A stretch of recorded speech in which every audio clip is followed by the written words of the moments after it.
Karabeleko sortu zen garai berdintsuan, lehenengo urteko hausnarketetan, bai ikusten zen aurrera begirako estrategian barrun, nolabait eraldaketa modu bat eta bereziki kuarta gama hildoan lantzea proiektuantzako estrategiko izango zela. Eskala txikiko brote edo stokumen produzioa posible izango tezan edo ez modu ekologikoan. Hori maila batean ikusten nahi geha posible dela. Gure iritziz proiektu honen ekarpena nahiko integrala da. Batetik maila kulinarioan produktu berritzailea bilatzen nahi geha. Nekazaritza ekologikoan honelako produzio motari gure ingurun behintzat ez dugu ezautzen eta Europa mailan ere ez dugu ezautzen. Maila sozialean zesanik ez, gure proiektua jatorrian dauken esentzia hortan, gure osasun arazoak jendea lan munduratzeko aukerak zabalduko ditu. Gero maila teknikoan ikuste dut, eskala txikiko produzioei bidea irikitzeko aukera emango du. Hasieran pixkat ez, informazioa biltzen eta nondik agenun joetak kontuatu gehiago, hemen inguruan ez zegoela holako ezer eginda eta joan behar izan gehala urte guzti honetan kanpora eta atzutan oso urrutira informazio pixka eskuratzeko. Frantzian zerbait, Portugalen zerbait, eta eroia estatu batuak eta horrek erakusten du agian zenbat aportatu aldion proiektu honek hemengo sektorari.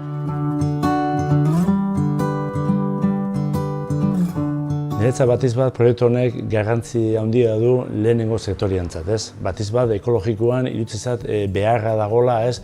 Pixka proiektu berritzaileak, ez? Conmigo trabajan muchos baserritarras y yo noto un pequeño hándicap en cuanto al género que me traen. La cuestión es que todos me ofrecen lo mismo en el mismo momento. Alguno dirá, claro, es lo que se produce, es la temporalidad, sí, pero bueno, esto significa que se puede abrir un poquito más la producción a otros alimentos sin tener que ser siempre la misma producción. Diversificar un poquito la oferta que pueden dar esos baserritarras.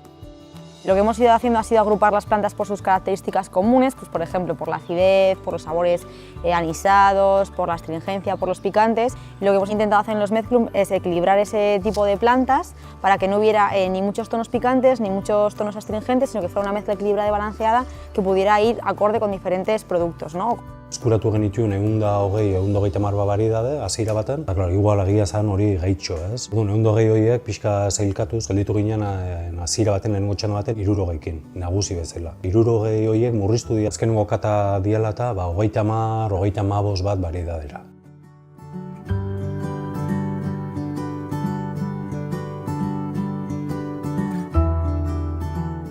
El rol de Agifes en este proyecto es, por un lado, trabajar con los usuarios para que puedan adquirir unas habilidades prelaborales y, por otro lado, unos conocimientos técnicos relacionados con un oficio que es la agricultura. Del proyecto destaco que es una oportunidad para nuestro colectivo, una oportunidad para que haya una inserción laboral real. Un empleo supone autonomía, supone libertad, supone posibilidad real de independizarse. Yo creo que vivienda y empleo son las patas que cualquier persona, cualquier ciudadano necesitamos para tener una vida digna e independiente. Al margen de lo que supone un trabajo, los ingresos económicos, para la persona supone tener un rol en la sociedad, ¿no? Esto supone un aumento de la autoestima, del autoconcepto de la persona, supone socializarse diariamente e incluso crear un sentimiento de pertenencia, ¿no? El otro día, ¿podrías explicarnos un poco qué es lo que...?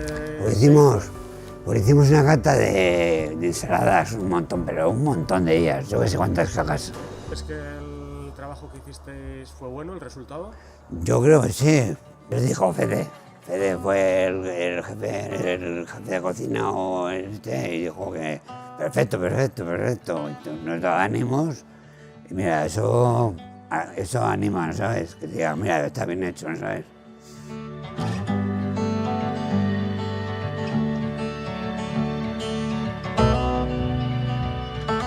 Es un proyecto redondo porque no solamente realiza una labor objetiva, vamos a decir, de I+D para la agricultura ecológica aquí en nuestro país, sino que además genera puestos de trabajo sociales. Si a esto añadimos que hemos sido capaces de crear un producto de valor real para el sector gastronómico, para el sector horeca, pues creo que no podemos pedir más a este proyecto. Pena bada, da pena handi bat, hoixe, azkenen gure baratza, gure ahoa, gure merkatu, gure jatetxea, gelditzea 10, 15 genero edo variedade ezagunekin. Lehenengo elkarrizketetan bisitatu genituen restauratzaile berezi batzuk, eta, klaro, beraien harridura eskaintzen ginen olako produktua zen zuen, baina hau Euskal Herrian lantzea posible da? Gautute gaude Holandatik ekartzen.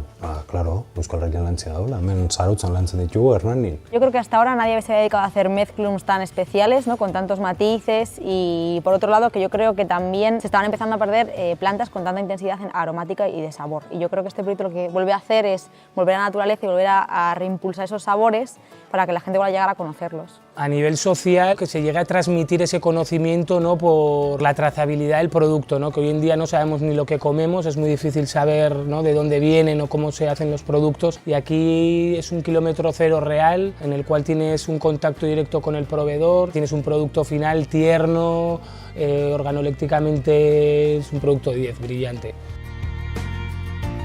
Bukaeroko emaitza zen izan da, mi berdea, hori da jarri diogunen izena, eta mi berdeak ze eskainiko digu, eskainiko digu gure jatetxetan, gero nik uste bai dendetan, baina gure otarretan, gure zazkitan, aukitzea mezklun desberdin batzuk. Merkatuan bilatu ezin ditzazkeguna gaur egun, gure ahoari eta osasunari beste balore batzuk emango dizkiona.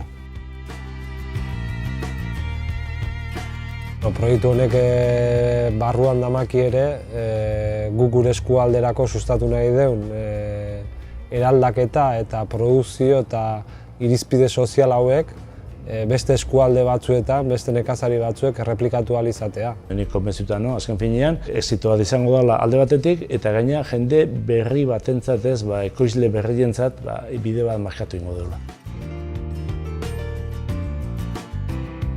Todo lo que pienso sobre Carabeleco es positivo, es maravilloso, creo que están haciendo un buenísimo trabajo. Es un poco la misma pelea, la misma guerra que yo estoy intentando, entre comillas, sostener aquí, de apostar por lo local, de apostar por lo ecológico y de demostrar que es posible, que se puede hacer. Y este proyecto de producción de cuarta gama dentro de Carabeleco, pues todavía me parece mejor. Creo que es una gente joven, con mucha pasión en lo que hacen, con mucho conocimiento y con mucho que compartir. Es esa gente, esas directrices a seguir, la que van a hacer que podamos cambiar o hacer un poquito mejor el mundo.